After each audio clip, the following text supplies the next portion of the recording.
afternoon, and thank you for taking a few minutes to view the video here. Today is April the 8th in Martinsville. And first of all, I want to wish Ryan Taylor a happy birthday.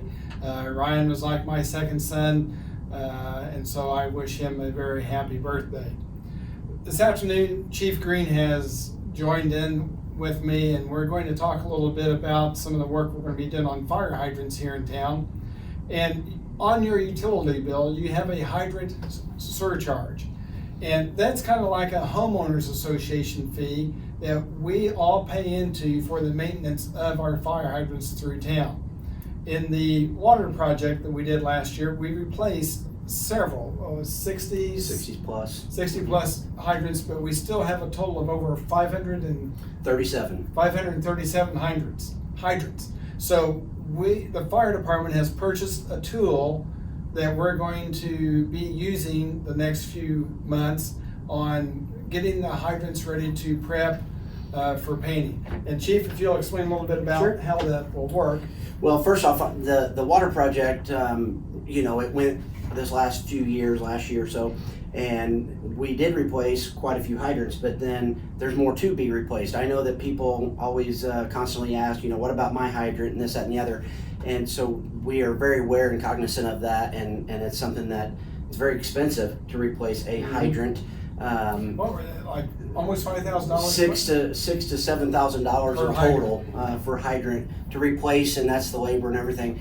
So one of the things that we've done is we started looking at our fire hydrants here in town, and for years we had people that would go around and paint them and try to maintain them. The fire department goes around every summer and we do a general maintenance on the fire hydrants, and we make sure that we are able to at least get them open and get water from them. And of course the water department goes out and flushes hydrants as well. Mm-hmm. So the hydrants are being touched quite a bit, and nobody realizes how much a hydrant's worth until you need it, for a fire. And the interesting thing about it is I've been looking at fire hydrant stuff here a lot lately, and it's not just the fire department that use it. There's a lot of people that may pull water off of that for the big truck tanks that are delivering water. Great X did that quite a bit during the I-69. And they pay us. It goes to a meter and it gets paid.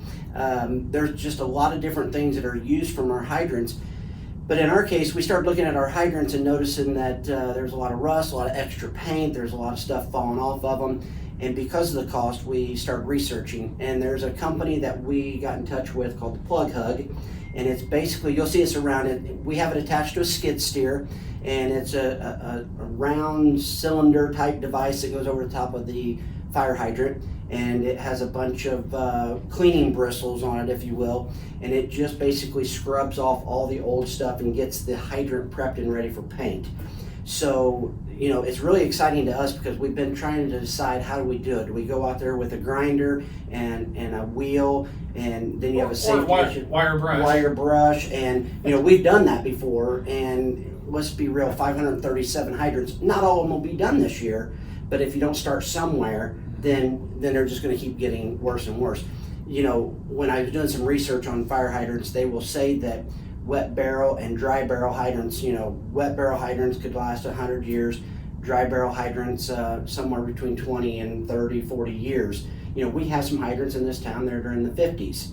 And, those are hydrants that we have paid attention to, that we're going to make sure are painted correctly and make sure that they're maintained.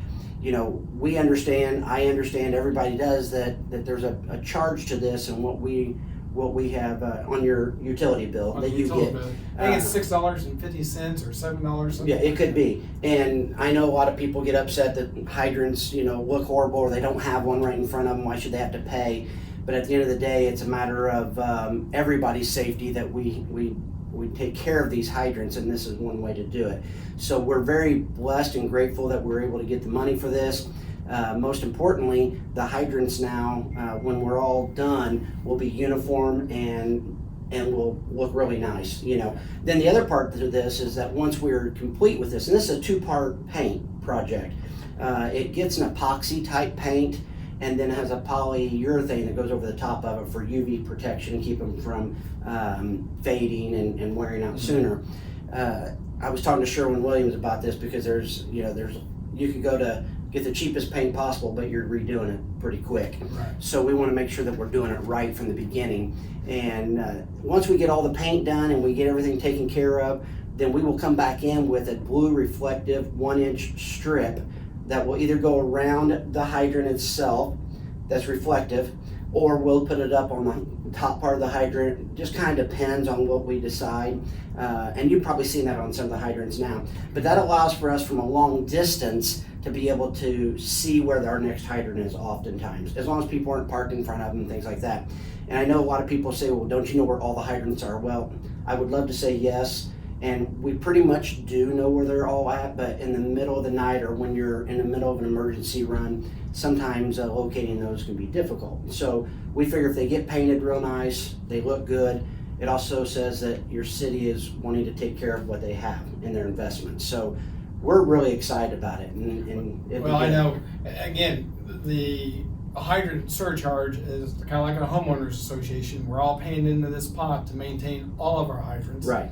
And this tool that you purchased, you had the option, you could have rented it. Right. But, you know, the way we talked about it, you know, if as many runs as you guys are going on, if you'd rented it for 30 days, didn't know whether we could get to all the hydrants right. within that time frame. So now we've got this. Right. We were able to purchase it for just a little bit more than it was to rent it.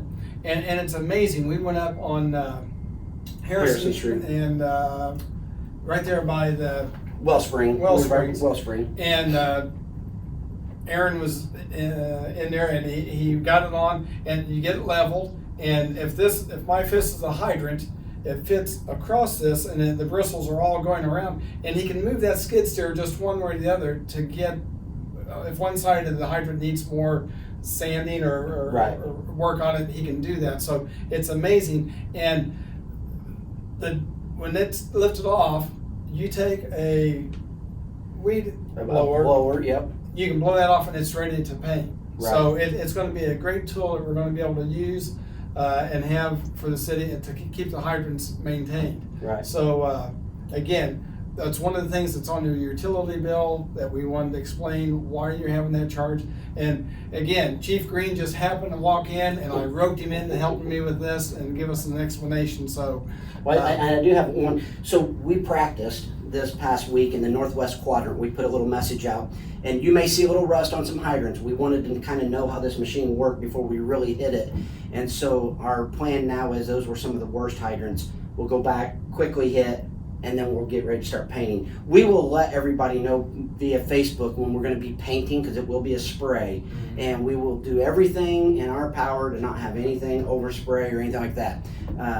So we will be working hard at doing those type of things too in the very near future. Great. Again, thank you for taking the time to watch the video here, and have a good weekend. And Ryan, happy birthday. Happy birthday, Ryan.